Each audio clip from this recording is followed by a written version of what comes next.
Second world war के बाद दुनिया ने इतनी पीड़ा कभी नहीं देखी है जो आज देख रही है।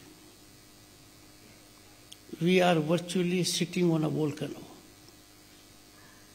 दुनिया के दो कॉन्फ्लैग्रेशंस,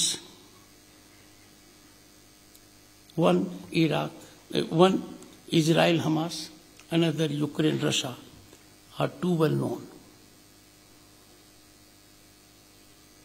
गीता की फिलोसफी की relevance is as relevant today as never before। और भारत के प्रधानमंत्री श्री नरेंद्र मोदी जी ने, जैसा कि माननीय मुख्यमंत्री जी ने कहा, दो हिस्टोरिक स्टेटमेंट्स दिए हैं। पहला स्टेटमेंट था उनका करीब 1.5 साल पहले, we are not living in an era of expansion. कोई देश अपनी सीमा एक्सपेंड करना चाहे तो that era is gone. But in saying so, India's Prime Minister took pride. This country, never in its history, has thought of expansion.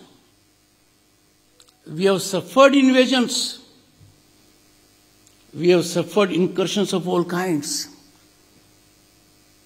पर भारत में रहने वाला न तो किसी राजा ने, न भारत ने कभी भी एक्सपेंशन को अपनी पॉलिसी किया है।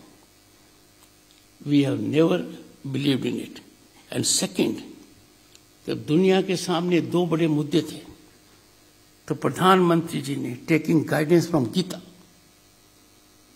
उन्होंने कहा हर संभव प्रयास होना चाहिए to avoid war through dialogue and diplomacy. Gita में यह पराकाष्ठा पर गया था, यह भूमि साक्षी है इसकी। No effort was spared by Lord Shri Krishna to ensure that there be no war. But once this becomes inevitable, तो भी भगवान श्री कृष्ण ने ज्ञान दिया, और ज्ञान अर्जुन को दिया जो हमको आज सोचने की आवश्यकता है।